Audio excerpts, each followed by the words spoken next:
MG뱅커.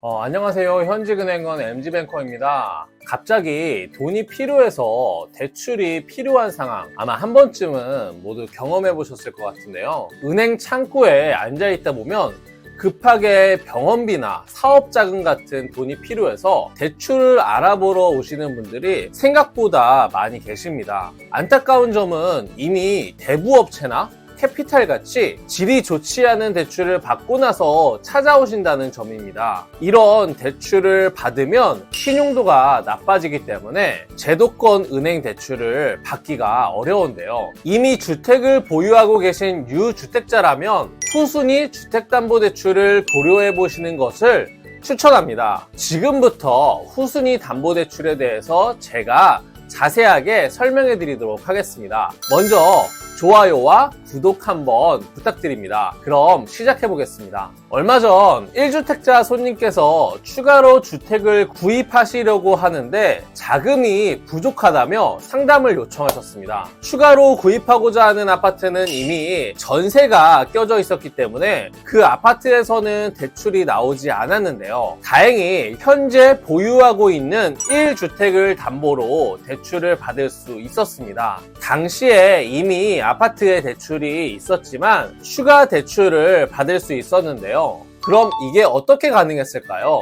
이미 기존 아파트에 대출이 있었지만 대출 금액이 크지 않았기 때문에 추가로 대출을 받을 수 있었던 것이죠. 많은 분들이 기존에 대출이 있으면 추가로 대출을 받지 못한다고 생각하는데요. 하지만 실제로는 그렇지 않습니다. 기존에 대출이 있다고 하더라도 아파트 가격 대비 대출 금액이 크지 않다면 추가 대출을 받을 수 있는 건데요. 방식은 보통 두 가지입니다.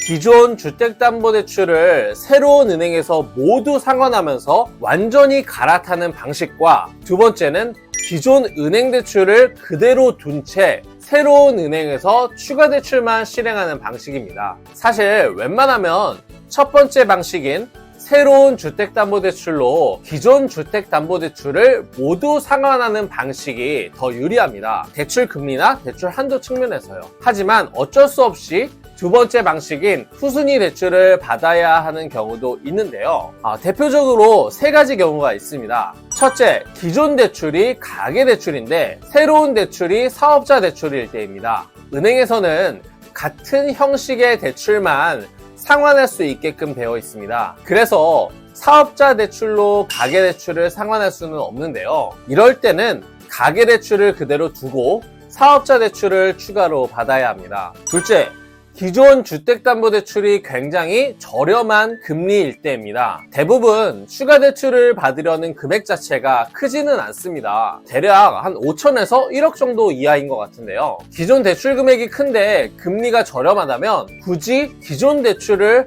상환하지 않는 것이 더 유리합니다. 이 경우에는 추가로 대출을 받는 금리가 좀 높더라도 총 대출 금리를 생각하면 따로따로 대출을 받는 것이 더 유리한 것이죠. 마지막 셋째, 기존 대출을 받은 지 얼마 안 돼서 중도상환 수수료가 높은 경우입니다. 대출을 받으면 대부분 1%에서 1.2%까지 중도상환 수수료가 발생합니다. 중도상환 수수료는 대출을 받고 나서 얼마 안 돼서 상환했을 경우에 내야 하는 페널티 같은 개념인데요. 예를 들어 만약 3억 원을 대출받고 나서 바로 상환한다면 약 300만 원의 중도상환 수수료를 내야 하는 것이죠. MG뱅커.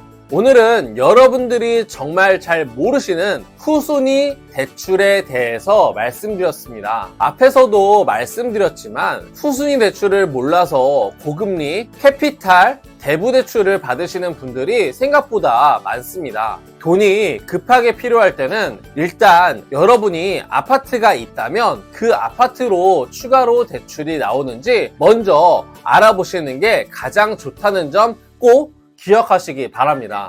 이번 영상이 도움이 되셨다면 구독과 좋아요 부탁드립니다. 감사합니다.